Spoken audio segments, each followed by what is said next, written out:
అందరికీ నమస్తే. శ్రీ బలభద్రపాత్రుని రమణి గారు రచించిన ఏది నిన్నటి స్వప్నం నవల 5వ భాగం. ముందు భాగాల కోసం డిస్క్రిప్షన్లో మరియు కామెంట్ బాక్స్లో ప్లేలిస్ట్ యొక్క లింక్స్ ఉన్నాయి, ఒకసారి చూడండి.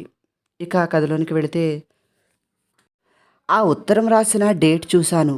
దాదాపు 11 సంవత్సరాలు పూర్తి కావస్తున్నాయి ఆ ఉత్తరం రాసి. మధు, నా మధు, నేను జవాబు ఇవ్వలేకపోయినందుకు ఎంతగా బాధపడి ఉంటావో కదా. ఆ బాధని నేనెలా తీయగలను?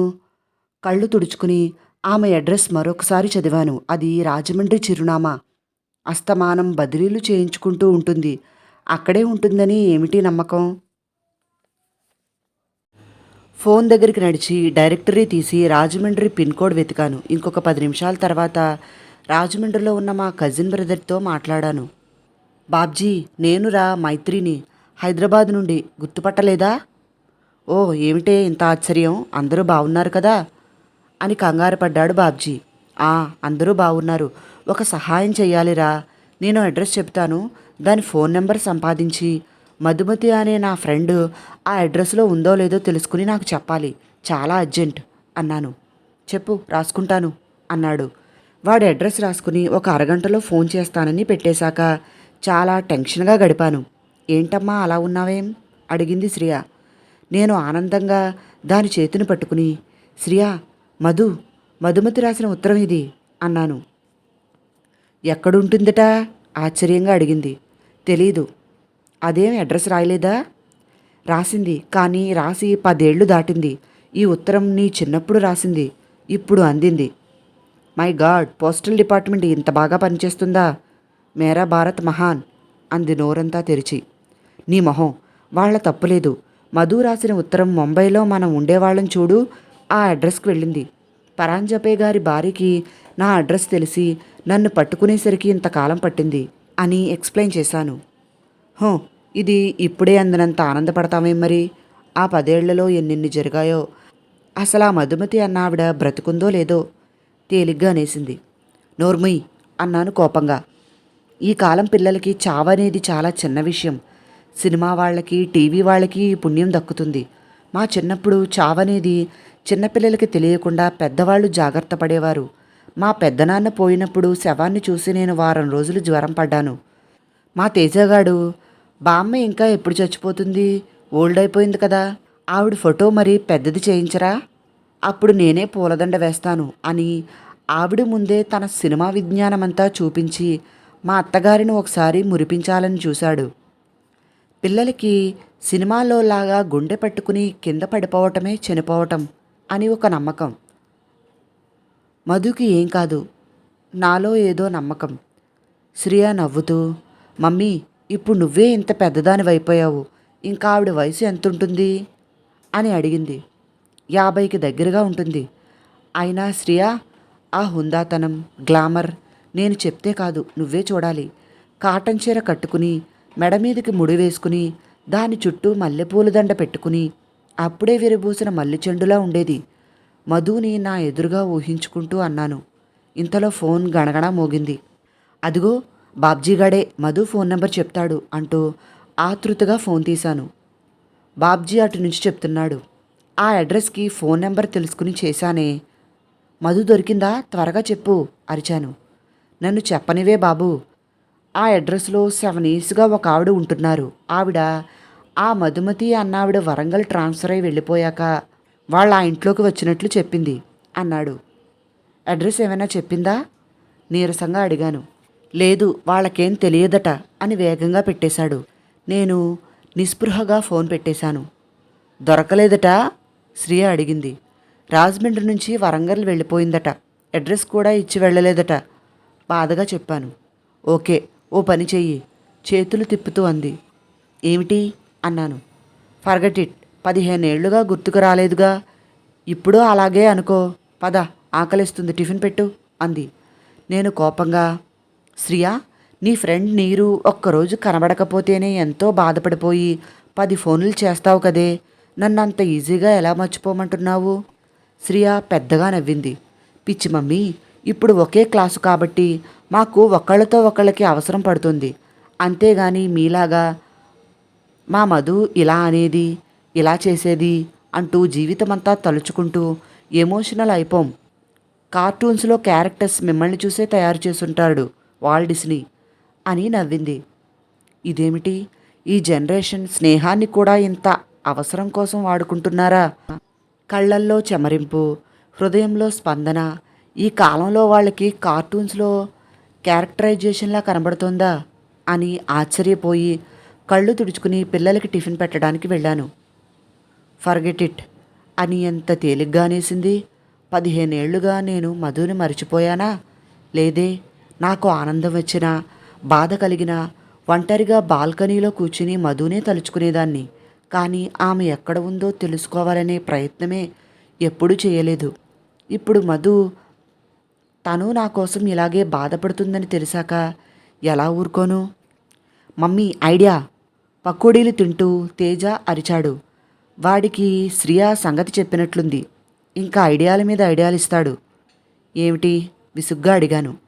టీవీలో ఫ్రెండ్స్ని కలుసుకోవటానికి ఒక ప్రోగ్రాం వస్తుంది. దానికి నీ అడ్రస్ రాసి ఆవిడ్ని వెంటనే కలుసుకోమను అన్నాడు. నాకు ఆశ కలిగింది. తేజ నాలానే ఆలోచిస్తాడు. ఆ ప్రోగ్రాం పేరేమిట్రా అడిగాను. తేజ చెప్పాడు. ఆ ప్రోగ్రాం ఆవిడ చూస్తుందని గ్యారంటీ ఏమిటి? అసలు ఇప్పటిదాకా ఆ ప్రోగ్రాం వస్తుందని మమ్మీకే తెలియదు అంది శ్రియ. దానికి అన్నీ వాళ్ళ నాన్న బుద్ధులు, నెగిటివ్ థింకింగ్ ఎక్కువ. తేజ మళ్ళీ, ఆంటీ చూడకపోవచ్చు కానీ ఆవిడికి తెలిసిన వాళ్ళు ఎవరైనా చూస్తే చెప్తారుగా అన్నాడు. నేను వాడి వైపు ఆనందంగా చూశాను. వాడిలో ఉన్న ఈ పాజిటివ్ థింకింగ్ ఎప్పటికీ ఇలాగే ఉండాలి. ఆశావాదం జీవితాన్ని వెలిగించి దారి చూపెడుతుంది. తేజ తలని దగ్గరికి తీసుకుని ముద్దు పెట్టుకున్నాను. ఆ రాత్రి ఈ విషయం జయంత్తో చెప్పాలని ఎంతో ప్రయత్నించాను. మీకు గుర్తుందా, నాకు మధు అనే ఫ్రెండ్ ఉండేది. ఇంత రాత్రి బెడ్ మీద భర్తతో ఉన్నప్పుడు బాయ్ ఫ్రెండ్స్ గుర్తుకు రావాలి కానీ గర్ల్ ఫ్రెండ్స్ గుర్తుకు రావటం ఏమిటి? నన్ను మాట్లాడనీయకుండా చేస్తూ అన్నాడు. అది కాదండి, మనం ముంబైలో ఉండగా తను ఉత్తరం రాసిందట. అది ఆ పక్కింటి ఆవిడ మన అడ్రస్ తెలుసుకుని ఇప్పుడు పోస్ట్ చేసింది. ఎందుకు? ఈ రాత్రి నా మూడ్ పాడు చేయటానికా? విసుగ్గా అడిగాడు. ప్లీజ్, ఆమె పనిచేసిన ఆఫీస్ పేరు చెప్తాను, కాస్త ప్రయత్నిస్తారా? చూద్దాం, ముందు నా సంగతి ఆలోచించు. తర్వాత నీ చిన్నప్పటి ఫ్రెండ్ గురించి పగలంతా తీరుగ్గా ఆలోచిద్దువు గాని విసుగ్గా అన్నాడు. నేనింక ఏం మాట్లాడలేదు. జయంత్ హడావుడిగా ఆఫీస్కి తయారవుతూ పిలిచినప్పుడల్లా రాత్రి నేను చెప్పిన విషయం గురించి ప్రస్తావిస్తాడేమోనని ఎదురుచూశాను. నా బ్రీఫ్ కేస్ పట్రా. మళ్ళీ ఉప్మా చేశావా? తేజగాడి క్యాన్వాస్ పాడైపోయిందట, వెళ్ళి కొనుక్కునరా. మైత్రి, చెప్పటం మర్చిపోయాను. నేను ఆశగా చూశాను. నీకు కళ్ళ మీద బ్లాక్ సర్కిల్స్ వస్తున్నాయి. ఆ వనజాక్షి బ్యూటీ క్లినిక్కి ఒకసారి వెళ్ళి రావచ్చుగా.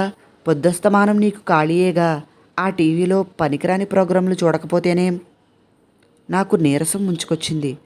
టీవీలో పనికి వచ్చే ప్రోగ్రామ్స్ కూడా వస్తాయి, కానీ అందరిళ్లలోనూ మగవాళ్ళు ఇలాగే కామెంట్ చేస్తారు. తాము మాత్రం అర్ధరాత్రి దాకా రిమోట్ చేతిలోకి తీసుకుని ఛానల్స్ మార్చి మార్చి చూస్తారు. ఇంట్లో ఉండే ఆడదానికి ఆ మాత్రం ఎంటర్టైన్మెంట్ కూడా ఉండటం వీళ్ళకి ఇష్టం లేదా అనిపించింది. నాకు తేజ చెప్పిన మనసుకో స్నేహం ప్రోగ్రాం గుర్తొచ్చింది. దానివల్ల నా మధు నా దగ్గరికి వస్తే ఎంత బాగుంటుంది. ఒకవేళ వాళ్ళింట్లో వాళ్ళు కూడా ఇలాగే అనుకుని టీవీ చూడనివ్వకపోతేనో. మధు ఇంట్లో ఎవరుంటారని? పాపం మధుకి ఎవ్వరూ లేరు. మమ్మీ, నా వైట్ చున్నీ ఐరన్ చేసావా? శ్రియ అరిచింది. మమ్మీ, నాకు న్యూడిల్స్ కావాలి, టిఫిన్ వద్దు తేజ అరిచాడు. మైత్రి, ఇప్పటికి 2 సార్లు పిలిచాను, వినపడటం లేదా? నాకు కర్చీఫ్ కావాలి. ఈ మధ్య నీకు పరధ్యానం ఎక్కువైంది చిరాకు పడ్డాడు జయంత్. కర్చీఫ్ ఇస్తూ అన్నాను. రాత్రి చెప్పిన విషయం కాస్త గుర్తుంచుకోండి. జయంత్ కార్ డోర్ తీస్తూ కన్ఫ్యూజ్డ్గా చూశాడు. రాత్రి ఏం చెప్పావు? నాకు ఉక్రోషం వచ్చింది. తను ఏ అర్ధరాత్రో మెలకు వచ్చినప్పుడు రేపు సునీల్కి ఫోన్ చేయాలి, నాకు గుర్తు చేయి అంటే, ఒకవేళ నేను ప్రొద్దుటే మరిచిపోతేనే పెద్ద హడావుడైపోతుంది. అయినా మైత్రి, చీరలు నగలు అలాంటివి మీ ఆడవాళ్లే షాపింగ్ చేసుకోవాలి. అందుకే హైయర్ సర్కిల్స్లో ఫ్రెండ్షిప్ చేసుకోమని చెప్తాను. మనకు నచ్చదుగా.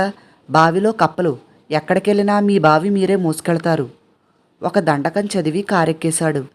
షాపింగ్ గురించి కాదు, నా ఫ్రెండ్ మధుమతి అడ్రస్ తెలుసుకోమని చెప్పానుగా.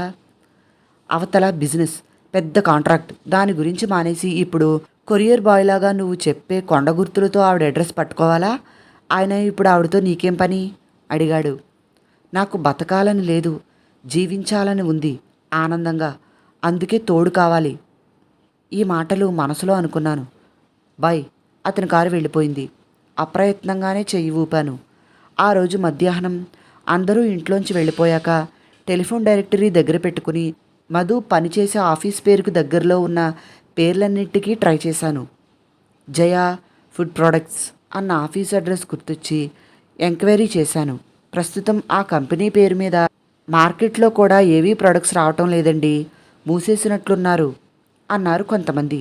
ఇంకొంతమంది తెలియదన్నారు. ఎక్స్చేంజ్కి ఫోన్ చేసి అడ్రస్ అడిగితే ఆ పేరు మీద ఏ నెంబరు లేదండి అన్నారు. నాకు మధ్యాహ్నానికల్లా తల వెంట్రుక కట్టి కొండను లాగుతున్నానని అర్థమైంది. చాలా నీరసంగా అనిపించి సోఫాలో పడుకుండిపోయాను. డోర్ బెల్ గట్టిగా మోగుతుంటే కళ్ళు తెరిచాను. టైం 2 అయింది. లేచి తలుపులు తెరిచాను. ఏంటమ్మా ఎంతసేపు బెల్ల కొట్టి తలుపు తెరవనే లేదు అంటూ పని మనిషి లోపలికి వచ్చింది.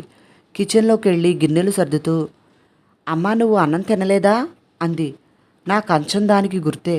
అలా అడిగినందుకు దాని మీద బోలెడు ఆపేక్ష కలిగింది. లేదే, మా ఫ్రెండ్ దగ్గర నుంచి ఉత్తరం వచ్చింది నిన్న అంటూ మొత్తం చరిత్ర దానికి వివరించాను. పోనీ వాళ్ళ అమ్మగారి ఊరో వాళ్ళ బంధువులు ఎవరైనా పనిచేసే ఆఫీసో మీకు తెలియదా అంది. నాకు మధు 1-2 సార్లు వాళ్ళ ఊరు రాజమండ్రి దగ్గర పల్లెటూరని చెప్పినట్లు గుర్తు. రాజగోపాలం గారిని ఒక రిటైర్డ్ హెడ్ మాస్టర్ గారు 1-2 సార్లు వస్తే తనకి మావయ్య అని చెప్పింది. ఆయన కొడుకు పనిచేసే బ్యాంక్ పేరు కూడా ఆయన చెప్పాడు. అతన్ని కష్టపడి పట్టుకుంటేనో అనిపించింది. ఆ నిమిషంలో వరాలు అంట్లు గిన్నెలు పట్టుకుని నిలబడ్డా నాకు మాత్రం గీతాబోధ చేసిన శ్రీకృష్ణ పరమాత్మలా కనిపించింది. అవును, థ్యాంక్స్ వరాలు అన్నాను. హాల్లో ఫోన్ మోగుతుంది. గబగబా పరిగెత్తి కార్డ్లెస్ తీసుకున్నాను. వైజాగ్ నుంచి ఆడబిడ్డ మాట్లాడుతుంది. మైత్రి, నేను రాజేశ్వరిని అంది. వదిన ఎలా ఉన్నారు అడిగాను. ఆ మా బావగారి అమ్మాయి పద్మ తెలుసా? అదే నిన్ను మై ఆంటీ అంటుంది. అది రేపు బయలుదేరి హైదరాబాద్ వస్తుంది. ఏదో ప్రాజెక్ట్ పనిట 1 నెల రోజులు ఉంటుంది. జాగ్రత్తగా చూసుకో. నాకు మా వాళ్ళ దగ్గర మాట రానీయకు. తమ్ముడితో మాట్లాడానులే మొన్న. వాళ్ళ హాస్టల్ ఉందట, కానీ మా వాడు అదేమిటక్క మా ఇంట్లోనే ఉంటుంది, మైత్రికి ఎటూ తోచటం లేదంటోంది. ఒక్క పిల్ల మాకు భారమా ఏమన్నానా అన్నాడు. గుక్క తిప్పుకోకుండా మాట్లాడేసింది. నాకు చాలా బాధ కలిగిన విషయం. నాకు పని పాట లేక తోచదన్నందుకు కాదు, మొన్న వాళ్ళక్క ఫోన్ చేసి ఈ విషయం చెప్తే జయంత్ నాకు చెప్పకపోవటం. ఇంటికి ఒక మనిషి రావటం నాకు ఇష్టం లేక కాదు, ఇల్లాలిగా నాకు ఒక గౌరవం ఇచ్చి నీకు కుదురుతుందా అని ఆవిడైనా అడగకపోవటం. నాకు పరీక్షల సీజన్ కదా, చచ్చే బిజీగా ఉన్నాను. ఇప్పుడే మా ఆడబిడ్డ కొడుకు దిగబడ్డాడు. ఆ అబ్బాయిది అడ్జస్టింగ్ నేచర్ కూడా కాదు, చస్తున్నాననుకో అంది రాజేశ్వరి. ఆవిడ సెంట్రల్ స్కూల్ టీచర్. తన ఆడబిడ్డ కొడుకే తనకి బరువైతే తన బావగారి కూతుర్ని నాకేం దగ్గర చుట్టరికమని పంపిస్తోంది. మా పద్మ వచ్చేటప్పుడు నా సారీ ఒకటి పంపిస్తాను, మొన్న సంక్రాంతికి శ్రీయ డ్రెస్ మీద చేసావే అలా మిర్రర్ వర్క్ చేసి పంపించు అంది. తనకి చావటానికి కూడా టైం లేదని, నేను మాత్రం చచ్చేటంత తీరిగ్గా ఉన్నానని ఆవిడ నమ్మకం. కాత్యాయని వాళ్ళకి ఈ విషయం చెప్పకు, పోటీగా అది దాన్ని చుట్టం ఎవరినో ఒకరిని పంపించేస్తుంది. మొన్న వాళ్ళ పింకీ పెద్ద మనిషి అయితే ఫంక్షనే చేయలేదు. మా స్వప్న మాట వస్తే నేను చీర పెట్టాను, మళ్ళీ వాళ్ళ అమ్మాయి అయినప్పుడు పెట్టాల్సి వస్తుందని నాకు చెప్పలేదు అంటూ తన చెల్లెలి మీద పితూరీలు చెప్పింది. నాకైతే టైం లేదు. ఇక్కడ మీకులా పని మనుషులు కూడా దొరకరు. కాస్త పిండి వడియాలు పెట్టి పంపించు, బాబిగాడికి ఇష్టం అంటూ ఒక అరగంట మాట్లాడి ఫోన్ పెట్టేసింది. ఫ్యాషన్ షో నుండి అప్పుడే వస్తున్నట్లుండే ఆ పద్మని అందరూ పప్పి అంటారు. ఆ పప్పి మా ఇంట్లో ఎట్లా ఎముడుతుందా అన్న ఆలోచనలో పడ్డాను. సాయంత్రం తేజ స్కూల్ నుంచి వస్తూనే మీ ఫ్రెండ్ గురించి టీవీలో వాళ్ళకి రాసావా అన్నాడు. లేదురా అన్నాను. వాడు తల కట్టుకుని కాగితం పెన్ను తెచ్చిచ్చి రాయి, మన ఫోన్ నెంబరు, నీ పేరు, అడ్రస్సు రాయి అన్నాడు. ఉత్తరం రాయడం మర్చిపోయిన నాకు పెన్ను చేతిలోనికి తీసుకుంటే సాధన లేని వైణికుడు వీణ చేతిలోనికి తీసుకున్నట్లు అనిపించింది. ఏమని రాయను అడిగాను. తింటూ పచార్లు చేస్తూ ఆలోచించాడు తేజ. ఆలోచించటం అయినాక రాయి అంటూ, మధు, నీకు గుర్తుందా, మనని చిన్నప్పుడు మ్యాథ్స్ టీచర్ కొట్టినప్పుడు అతను న్యూమోనియా వచ్చి స్కూల్కి రాకూడదని రాయి మీద రాయి పెట్టి కొడుతూ కోరుకున్నాం అన్నాడు. నేను నోరు తెరిచి, అదేమిట్రా అలా ఎప్పుడు చెప్పాను అన్నాను. చెప్పలేదా, అయితేనేం రాయొచ్చు అన్నాడు. అబ్బా, మేం స్కూల్ మేట్స్ కాదు, తను నాకన్నా 13 ఏళ్ల పెద్దది అన్నాను. అబ్బా, అయితే తనకి బాగా గుర్తున్న ఇన్సిడెంట్ ఒకటి నువ్వే రాసి గుర్తు చేసి నిన్ను వెంటనే చూడాలనుంది. నేను ఇక్కడున్నాను, నువ్వు ఎక్కడ ఉన్నా వెంటనే తెలియచేయి అని రాసేయి అన్నాడు. నేను మధుకి నాకు బాగా గుర్తున్న ఇన్సిడెంట్ గురించి ఆలోచించాను. మధు, నేను వంశీ బర్త్డేకి తెల్లవారుజామునే లేచి పులిహోర, దద్దోజనం, రవ్వ కేసరి చేసి ప్యాకెట్లు కట్టుకుని బస్టాపుల్లోనూ రైల్వే స్టేషన్లోనూ పడుకున్న ముష్టి వాళ్ళని లేపి ప్యాకెట్లు పంచేవాళ్ళం. పిల్లలకి బిస్కెట్ ప్యాకెట్లు ఇస్తూ, మధు, వంశీకి పిల్లలంటే ఎంత ఇష్టమో తెలుసా అనేది. ఒక్కొక్కసారి వర్షంలో నడుస్తున్నప్పుడు చేతిలో గొడుగు మూసేసి, వంశీకి వర్షంలో తడవటం అంటే చాలా ఇష్టం, బాగుందా వంశీ అనేది.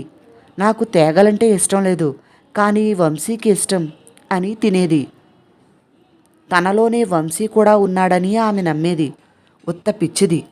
నా కళ్ళ నీళ్లతో పేపర్ ముద్దయింది. కళ్ళు తుడుచుకుని రాశాను. మధు, నీ మైత్రిని.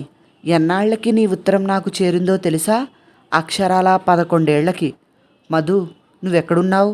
అందంగా నాకు జీవితంలో మాధుర్యం అనుభవించడం నేర్పించిన గురువివి నువ్వు. ఇన్ని సంవత్సరాలలో నేను నిన్ను ప్రతి ఆనంద సమయంలోనూ గుర్తు చేసుకుంటూనే ఉన్నాను. నీకిష్టమైన మెహదీ హాసన్ గజల్స్, వెన్నెల్లో ఆరుబయట పడుకుని చందమామని చూడటం, నువ్వు నేర్పించిన కుట్లు, అల్లికలు, వంటలు, స్నేహం, అనుబంధం అన్నీ గుర్తు చేసుకుంటూనే ఉన్నాను. మా వారికి నీ మీద అసూయ, మా అమ్మాయికి నీ పేరు చెప్తే తన్మయం చెందుతానని నా మీద అలక, మా తేజాకి నిన్ను చూడాలని కుతూహలం, నాకు నీ ఒళ్ళో పడుకుని మృదుమధురంగా నువ్వు చెప్పే కబుర్లు వినాలని తహతహ. త్వరగా నీ ఆచూకీ తెలియచేస్తావు కదూ.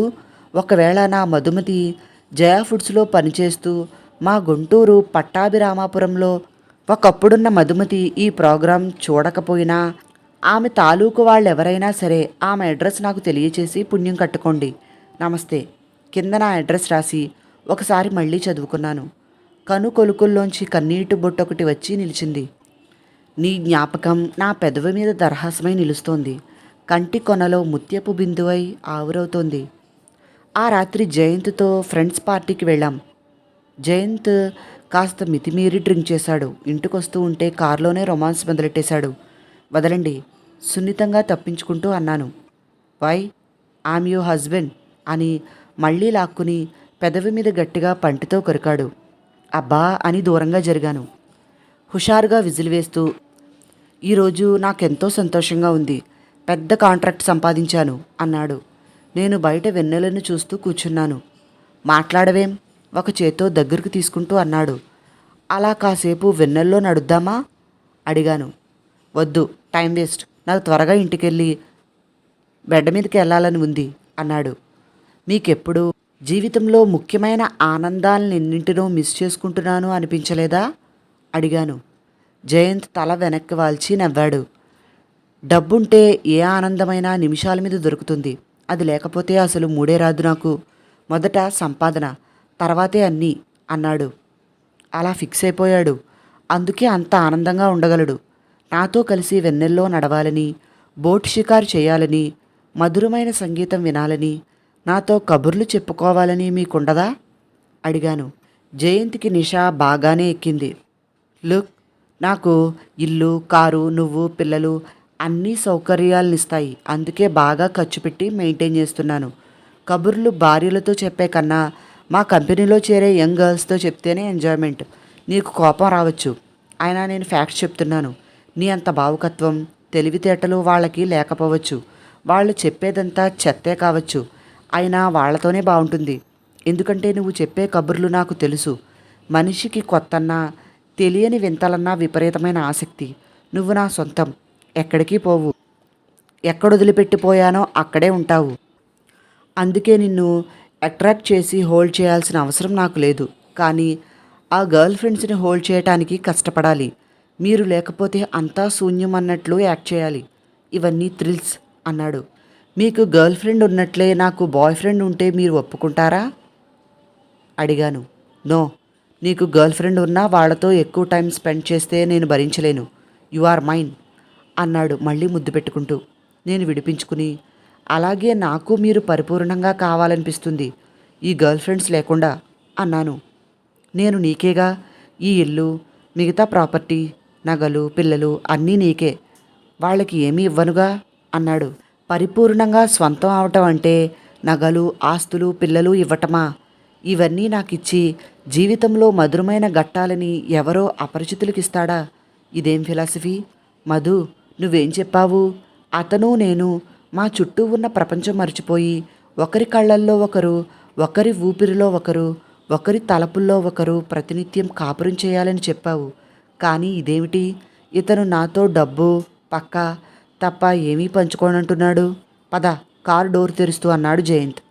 దారిలో వచ్చేటప్పుడు కామ్గా, నాకు ఒక బాయ్ ఫ్రెండ్ దొరికాడు, అతనితో భలే థ్రిల్లింగ్గా ఉంది తెలుసా అని చెప్పేసి ఇంటికొచ్చాక పదండి బెడ్రూమ్లోకి అంటే ఇంత మామూలుగా నా వెంట నడిచేవాడా ఇతను? కానీ నేను నడవాలి, లేకపోతే రభస. పిల్లలు నిద్రపోతున్నారు. నిశ్శబ్దంగా లోపలికి నడిచాము. షూస్ విప్పకుండానే నా కొంగు పెట్టి బలంగా లాగి మంచం మీదకు తోశాడు. అతని ఒళ్ళంతా బ్రాందీ వాసనే అనిపించింది. కిటికీ తెరుస్తాను ఉండండి అన్నాను. ఏం, ఎవరినైనా అక్కడ నిలబడి రొమాన్స్ చూడమన్నావా? కాదు, పారిజాతం సువాసనలు లోపలికి వస్తాయని అన్నాను. ఏ, నీ గాలి బయటకు పోతోంది, వద్దు అన్నాడు నన్ను వెనక్కి నెడుతూ. నడుము కలుక్కుమంది. పప్పి వస్తున్న విషయం జయంత్ నాతో మర్నాడు కూడా చెప్పలేదు. ఇలాంటి విషయాలు ఆడవాళ్ళని చాలా బాధిస్తాయని అతనికి తెలియదు. ఒకవేళ అడిగినా, అంటే నీ పర్మిషన్ తీసుకుని మా వాళ్ళని రమ్మనాలా అని రాద్ధాంతం చేస్తాడు. ఎందుకో ఏ పని మనసు పెట్టి చేయలేకపోయాను. మాయా విశ్వనాథ్ ఫోన్ చేసింది. వాళ్ళింట్లో కిట్టి పార్టీ అట. ఒంట్లో బాగోలేదని అబద్ధమాడాను. కృత్రిమమైన నవ్వులు, మాటలు, మొహానికి మనసుకి పూతలు. అంతా అసహజమైన వాతావరణంలా ఉంటుంది. బయట వర్షం పడుతోంది. చూస్తుండగానే బయటంతా చిత్తడిగా మారింది నా మనసులా. నీ స్నేహం కార్యక్రమం ఎప్పుడొస్తుందో? అందులో తన ఉత్తరం చదివితే అది మధు వింటే బాగుండు. మధు కనబడగానే ఆమె ఒళ్ళో తలపెట్టుకుని పడుకుని చిన్ననాటి కబుర్లు చెప్పుకోవాలి. ఎంత బాగుండేది అప్పుడు. సాయంత్రాలు మల్లెపూలు కట్టుకోవటం, ప్రొద్దుటే పోటీపడి వాకిళ్లలో ముగ్గులు పెట్టటం, కాలనీలో శ్రీరామనవమి కళ్యాణం జరుగుతుంటే వడపప్పు ప్రసాదం పంచిపెట్టటం, మా చుట్టూ వయసులో ఉన్న మగపిల్లలు భక్తి నటిస్తూ తెగ తిరగటం, మేం ఓణీ కొంగులు నడుముకి దోపి హారతి పళ్ళెం పట్టుకెళితే భక్తులు ఎక్కువై చిల్లరతో పళ్ళెం నిండేది. అదే ముసలమ్మలు తీసుకువెళితే పళ్ళేలు బోసుగా వెనక్కొచ్చేవి. ఆ అనుభూతులు నెమరవేసుకోవటానికి ఒక చక్కని నేస్తం ఉండేది. చిక్కని స్నేహం తోడుంటే గడ్డ పెరుగంత కమ్మగా ఉండదు జీవితం. ఫోన్ మోగుతుంది. నాకెందుకో దాని మీద చెప్పలేనంత విసుగ్గా ఉంది. అది ఆగకుండా మోగుతూనే ఉంటే తప్పదని చేతిలోనికి తీసుకున్నాను. తల్లి మైత్రియేనా? ఆ ఆప్యాయమైన కంఠధ్వనికి ఉలిక్కిపడ్డాను. శాస్త్రిగారు. నేనమ్మా, దాదా. బావున్నారా? ఆనందంగా అడిగాను. నువ్వే ఈ ముసలి దాదాని మరిచిపోయావు. కుమార్ ఒకసారి గుర్తు చేసుకున్నాడు ఆ మధ్య. దానికేం గాని, ముఖ్యమైన విషయం. గాంధీ జయంతి రేపు. నువ్వు రావాలి. పిల్లలంతా రంగు కాగితాలు కట్టి అప్పుడే నా హవేలీని ముస్తాబు చేసేశారు. ఆయన బళ్ళును నవ్వాడు. నాకా చల్లని లోగిలి, మట్టి కుండలో తీయని నీరు, వట్టివేళ్ల తడికలు, తబలా, సారంగుల గమకాలు కళ్ళ ముందు ఆడాయి. దాదా, నేను తప్పకుండా వస్తాను అన్నాను. పెందరాళే రావాలి, భోజనం ఇక్కడే, పేదవాడి ఆతిథ్యం అన్నాడు. నా అదృష్టం అనుకుంటాను అన్నాను. ఉంటాను తల్లి, సుఖీభవ. ఆయన ఫోన్ పెట్టేశారు. అయ్యో, కుమార్ మొన్న ఈ మధ్య తలుచుకున్నాడు అని ఆపేశారు. ఏమన్నాడో అడగనేలేదు అని ఉసూరమన్నాను. ఆ పిచ్చిది ఇంకా ఫోన్ చేస్తుందా అని అడిగి ఉంటాడా? అతని సంస్కారం అలా అననివ్వదు. దాదా, ఆమెకి ఎందుకు అందరి సంగతులు అని చిరాకుపడి ఉంటాడు. అంతే అయి ఉంటుంది. అందుకే దాదా విడమర్చి చెప్పలేదు. వేడి అన్నం వడ్డించి కుక్కలకి పెట్టిస్తూ, పిల్లలతో కలిసి గాలిపటాలు ఎగరవేస్తూ, వృద్ధులకు సేవ చేసే అతనికి నేను స్పెసిమన్లా అనిపించుకుంటే విచిత్రం ఏమీ లేదు. రేపు అతను వస్తాడు రాడు అని బొమ్మ బొరుసు వేసి చూసుకున్నాను. రాడు అనే వచ్చింది. ఛీ అనుకుని మళ్ళీ వేసి చూశాను. వస్తాడు అని వచ్చింది. మనసుకు నచ్చిందే ఆలోచిస్తాం, అదే చేస్తాం. మధ్యలో ఈ అదృష్ట పరీక్షలెందుకో. అమ్మా, గుమ్మానికి మామిడాకులు ఎందుకు కట్టావు? శ్రియ ఆశ్చర్యంగా అడిగింది. పండుగ, గాంధీ జయంతి అన్నాను. ఇదేమిటి కొత్తగా అన్నాడు విసుగ్గా జయంత్. ఇవే మనం చేసుకోవాల్సిన ముఖ్యమైన పండుగలు. ఆగస్టు 15, జనవరి 26, గాంధీ జయంతి అన్నాను. నీ పిచ్చివాగుడికేం కానీ పప్పి వస్తుందని అక్క ఫోన్ చేసింది. ఎక్కడికి వెళ్ళకు అన్నాడు. కుదరదు, వెళ్ళాలి. ఒళ్ళు మండిపోతుంటే అన్నాను. మమ్మీ, నేను కొత్త బట్టలు వేసుకోనా? అయితే సాయంత్రం. తేజ పరమాన్నం నాకుతూ వచ్చి అడిగాడు. చిచ్చి, మూతికంతా అసహ్యంగా అంటించుకున్నాడు, కడుక్కోమను. జయంత్ ఇరిటేటింగ్గా అరిచాడు. నాకైతే బాలకృష్ణుడులా తేజ ఎంత ముద్దుగా కనిపించాడో. కొంగుతో మూతి తుడిచి ముద్దు పెట్టుకున్నాను. పిల్లలకైనా డిసిప్లిన్ నేర్పించు అన్నాడు జయంత్. నాకు రాత్రి అతని గదిలో తాగి చేసిన గొడవ, వాగుడు గుర్తొచ్చాయి. డిసిప్లిన్ గురించి నాకు చెప్తున్నాడు. పిల్లలు కాస్త అల్లరిగా ఉంటేనే సహజంగా ఉన్నట్లు లెక్క, లేకపోతే సైకియాట్రిస్టులకి ఖర్చు పెట్టాల్సి వస్తుంది అన్నాను. సరే, నీతో టైం వేస్ట్ చేసుకోలేను కానీ ఇవాళ ఎక్కడికి వెళ్ళకు అన్నాడు. నిన్న చెప్పి ఉండాల్సింది అన్నాను. ఇవాళ చెప్తే ఏమో నా వైపు అదో రకంగా చూస్తూ అన్నాడు. ఒక ముఖ్యమైన అకేషన్, గాంధీ జయంతి కదా, ఒక చోటికి వెళ్ళాలి అన్నాను. సెంట్రల్ జైలు వాళ్ళు చీఫ్ గెస్ట్గా పిలిచారా అన్నాడు. ఏమో, ఆ రోజు కూడా వస్తుందేమో, ఎవరు చెప్పగలరు? అతని వ్యంగ్యానికి కోపం తెచ్చుకోకుండానే అన్నాను. ఎక్కడికో సరిగ్గా చెప్పు అన్నాడు. గుడికి అన్నాను. ఇంకో రోజు వెళ్ళొచ్చులే తేలిగ్గా అన్నాడు. ఇవాళే గాంధీ జయంతి, రేపెలా వెళ్తాను మొండిగా అన్నాను. షటప్, గుడి గాంధీ జయంతి ఏమిటా పిచ్చి మాటలు అన్నాడు. మొదటిసారిగా మంచి మాటలు వినిపిస్తే కొత్తగా పిచ్చిగా ఉంటుంది. ప్రవాహానికి ఎదురీదటం సాహసమేలేండి. ఇవాళ ఆ మహాత్ముణ్ణి ఒక్కసారన్నా గుర్తు తెచ్చుకోనందుకు సిగ్గుపడక గుర్తు చేసినందుకు నన్ను తప్పు పడుతున్నారు అన్నాను. నీకు ఈ మధ్య పిచ్చెక్కుతోంది అరిచాడు. పని మనిషి అదిరిపడి చూసి తల తిప్పుకుంది.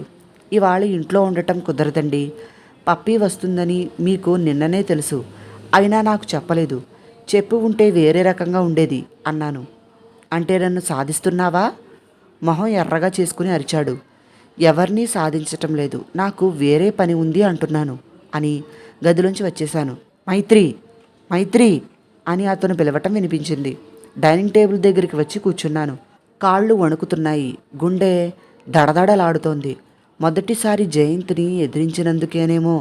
జయంత్ మౌనంగానే తన పనులన్నీ చేసుకుని ఆఫీస్కి వెళ్ళాడు. పప్పీ గురించి ఏమీ మాట్లాడలేదు. అల్మారాలోంచి తెల్లని గద్వాల్ సిల్క్ సారీ తీశాను. దానికి ఆరెంజ్ కలర్ అంచు ఉన్నది. ఇష్టమైన చోటుకి వెళుతున్నందుకేమో మనసంతా దూదిపింజలా తేలిపోసాగింది. మల్లెపూల దండ గాంధీ తాత ఫోటోకు వేస్తూ అనుకున్నాను. నిత్య జీవితంలోని అల్ప విషయాల నుంచి నా మనసుని తప్పించే నేర్పునియ్యి. తండ్రి అనుగ్రహించిన రోజున తల్లి కన్నీటి చూపు వంటి నీ అనుగ్రహ మేఘాన్ని పైనుంచి నా మీదకు వంగని. వెలుగుని చీకటిని తరిమే చోట గ్రీష్మం తరమగా, వర్షం సమీపించే చోట వాగ్దాన పరిమళాలు నేను కూర్చున్న బాటనంతా మయమర్పించే వేళ సడిలేని అతని అడుగుల కోసం ఎదురుచూస్తూ, నిరంతరం ఎదురుచూస్తూనే ఉంటాను. ప్రతి క్షణం, ప్రతి యుగం, ప్రతి పగలు, ప్రతి రాత్రి అతను వస్తున్నాడు, నిరంతరం వస్తూనే ఉన్నాడు అని గీతాంజలిలో రవీంద్రుడు అన్నట్లు నాకు ఆశ్రమంలో ఎక్కడ విన్నా వినిపిస్తుంది. ఎటు చూసినా అతనే నిలబడినట్లు కనిపిస్తోంది. మైత్రి, ఈ పాలకోవా బిళ్ళలు పిల్లలకి పంచిపెట్టు అని దాదా పళ్ళెమిచ్చి వెళ్ళిపోయారు. నేను వరుసగా కూర్చుని భజన చేస్తున్న పిల్లలకి కోవా బిళ్ళలు పంచుతూ మూలకి వెళ్ళాను. నా కాళ్ళు సంకెలలు వేసినట్లు ఒక్కచోట ఆగిపోయాయి. కుమార్ తన కుడి చేతి కింద ఎడమ చేతి నుంచుకుని దోసిలి పట్టాడు. కోవా బిళ్ళలు అందిస్తూనే అడిగాను, బావున్నారా? అతను ఆ కొత్త ప్రశ్నకి తలెత్తి ఆశ్చర్యంగా చూశాడు. చాలా అని ముక్తసరిగా పెద్ద జవాబిచ్చాడు. చాలా బాగున్నాడట. ఎవరు చెప్పగలరంత ధైర్యంగా జవాబు? అతనే చెప్పగలడు. నా పేరు మైత్రి అన్నాను. అతను తలెత్తి కళ్ళలోనికి చూసి వెంటనే తలదించుకున్నాడు. నేను మరొక మాట మాట్లాడటానికి అవకాశం ఇవ్వకుండా కళ్ళు మూసుకున్నాడు. తన చుట్టూ మౌనం అనే ఒక రాతి కట్టడాన్ని నిర్మించేసుకున్నాడు. దానిని ఛేదించటం ఎవరితరం? శాస్త్రిగారు సులభంగా అర్థమయ్యేటట్లు చక్కని మాటలు చెప్పారు. నీ మనసు నీ మాట విన్నంతకాలం నువ్వు ఒంటరివి కాదు. దానిని ఎట్టి పరిస్థితుల్లోనూ కష్టపెట్టకు. నీ మనోధైర్యమే నీ సైన్యం. ఆ వృద్ధుడి నుదుటి మీదున్న చారల్లో ఆయన జీవితానుభవం ఇమిడి ఉన్నది. వైరాగ్యం తొంగి చూసింది. ఒక్కగానొక్క కొడుకుని దేశానికి అంకితమిచ్చి ఎంత మొక్కవోని ధైర్యంతో మాట్లాడుతున్నారు. ఎంతోమంది చిన్న చిన్న సమస్యలకే ప్రళయం వచ్చి మీద పడిపోయింది అన్నట్లు దిగులు పడిపోతూ ఆయాసపడుతూ అరిచి మాట్లాడుతూ ఉంటారు. ఈయన మొహంలో ఎంత ప్రశాంతత! జీవనశక్తి ప్రదాత పాడిదని మనోగీత. జై జై జై భరతమాత గంభీరంగా ఆయన పాడుతూ ఉంటే మిగిలిన వాళ్ళు అనుసరిస్తున్నారు. చిన్న పెద్ద బీదా బిక్కి తారతమ్యం లేకుండా ఈ గాంధీ ఆలయంలో ఆశ్రయం పొందుతున్నారు. ఒక కద్దరు పంచే కడుపుకి పట్టెడన్నం తప్ప తనకి ఇంకేమీ అవసరం లేదని ఉన్నదంతా పరుల కోసం త్యాగం చేసే ఇటువంటి దేశభక్తుల ముందు పదవుల కోసం కొట్లాడుకునే నాయకులు ఎంత సిగ్గుపడాలి. సాటివాడి మీద ప్రేమ చూపటానికి సాయం చేయటానికి పదవులే కావాలా? నిండు మనసుంటే చాలు. మైత్రి, భోజనానికి రామ్మా ఆయన ఆప్యాయంగా పిలిచారు. నేను పంక్తి చివర కూర్చున్నాను. ఆకులో పప్పు కూర వడ్డించాక అన్నం వడ్డించటానికి వచ్చాడు కుమార్. చాలు చాలు, చెయ్యి అడ్డు పెట్టాను. తినండి, ఈ ప్రసాదం మీకు చాలా బలాన్నిస్తుంది గంభీరంగా అని వడ్డించాడు. ఈరోజు నాకు కడుపు నిండినట్లయింది. శాస్త్రిగారు కళ్ళు మూసుకుని యోగనిద్రలో ఉన్నట్లు కనిపించారు. దాదా అని పిలిచాను. ఆయన కళ్ళు తెరిచారు. వెళ్ళొస్తాను దాదా అన్నాను. ఆయన కుడి చెయ్యి నా నెత్తిమీదుంచి సుఖీభవ అన్నారు. దాదా, కుమార్ వచ్చాడు. రా కుమార్, భోంచేశావా? చేశాను దాదా. ఖర్చులకు డబ్బేమైనా ఉంచరా అడిగాడు. ఆయన తల అడ్డంగా ఊపారు. డబ్బు ఏమీ అక్కర్లేదు, కానీ చిన్న సహాయం చేయాలి నాకు. ఏం కావాలి దాదా? కుమార్ ఆతృతగా అడిగాడు. చాలా దూరం నుంచి ప్రయాస కూర్చి నేను పిలిచానని నా కూతురు వచ్చింది. ఆమెని ఇంటి వద్ద దింపివెళ్ళు ఆజ్ఞాపిస్తున్నట్లు అన్నాడు. మీ కూతురా? ఆశ్చర్యంగా అడిగాడు. అదిగో, పేరు మైత్రి. నా వైపు చూపించారు. అక్కర్లేదు దాదా, నేను వెళ్ళిపోగలను కంగారుగా అన్నాను. రండి. ఆయన ఆజ్ఞకి బద్ధుడైనట్లు ముందుకు నడిచాడు కుమార్. ఒరేయ్, రాత్రికి ఒకసారి ఫోన్ చెయ్యి. దాదా ఉన్నది పోయింది కనుక్కుంటూ ఉండు అన్నారాయన వెనక నుండి. కుమార్ జవాబియ్యలేదు. తిన్నగా కారు దగ్గరికి నడిచి డోర్ తెరిచి పట్టుకుని ఎక్కడికెళ్తారు అడిగాడు. సన్ఫ్లవర్ కాలనీ, మీ ఇంటికి వెనక వైపున ఉంటాం అన్నాను. ఎక్కండి. నేను ముందు వైపు ఎక్కి కూర్చున్నాను. అతను డ్రైవ్ చేస్తూ ఏదో ఆలోచిస్తున్నాడు. మీతో మాట్లాడాలని దాదాని అడిగాను అన్నాను. మీరేనా ఆవిడ? ఏ భావమూ లేకుండా అన్నాడు. మీరెందుకు అలా ప్రవర్తిస్తారు? మనుషులంటే భయమా? ఫోన్ చేసింది ఎవరైనది అడగకుండా రాంగ్ నెంబర్ అనవచ్చా? ఏదైనా అవసరమైన విషయంగా ఫోన్ వస్తేనో? అతను నా వైపు ఒకసారి చూసి తల తిప్పేసుకున్నాడు. మాట్లాడడం ఇష్టం లేదా అడిగాను. మాటలు సమయాన్ని వ్యర్థం చేస్తాయి అన్నాడు. ఒక్కోసారి మనసుని తేలిక చేస్తాయి అన్నాను. నా మనసెప్పుడూ తేలిగ్గానే ఉంటుంది భావరహితంగా అన్నాడు. ట్రాఫిక్ మధ్యన చిక్కుపడ్డాం. నాకు విచిత్రంగా అనిపించింది. నిన్నటిదాకా ఇతని గురించి తలబద్దలు కొట్టుకున్నాను. ఈరోజు అతను పక్కనే ఉన్నా మాట్లాడటానికి మాటలే లేనట్లు కూర్చున్నాను. చుట్టూ జనం. ట్రాఫిక్ జామ్ వల్ల ఏర్పడిన అసహనం మధ్య ఒంటరిగా అతని మనసే అతని సైన్యమా? నవ్వొచ్చింది. నెమ్మదిగా ట్రాఫిక్ సర్దుకుంది. మా ఇల్లు సమీపిస్తుండగా అడిగాడు. ఎంతమంది పిల్లలు మీకు? 2, ఒక పాప బాబు. వాళ్ళకి ఇవ్వండి చాక్లెట్స్ తీసిస్తూ అన్నాడు. థ్యాంక్స్. దిగండి, నేను రివర్స్ చేసుకుంటాను అని డోర్ తెరుస్తూ అన్నాడు. నేను దిగి చేతులు జోడించాను.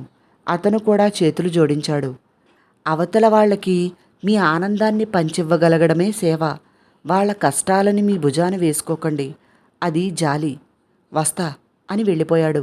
అతని మాటలు మననం చేసుకుంటూ ఇంట్లోనికి నడిచాను. కథ కొనసాగుతుంది. తర్వాత ఏం జరిగిందో వచ్చే భాగంలో తెలుసుకుందాం. విన్నందుకు అందరికీ చాలా చాలా థ్యాంక్స్. నచ్చితే వీడియోని లైక్ చేసి నా ఛానల్ను సబ్స్క్రైబ్ చేసుకోండి ప్లీజ్. కథలు నవలలు వినాలనే ఆసక్తి ఉన్నవారికి షేర్ చేయండి. మరిన్ని కథలు నవలల కోసం డిస్క్రిప్షన్లో మరియు కామెంట్ బాక్స్లో ప్లేలిస్ట్ యొక్క లింక్స్ ఉన్నాయి, ఒకసారి చూడండి. ధన్యవాదములు. మీ ప్రసన్న.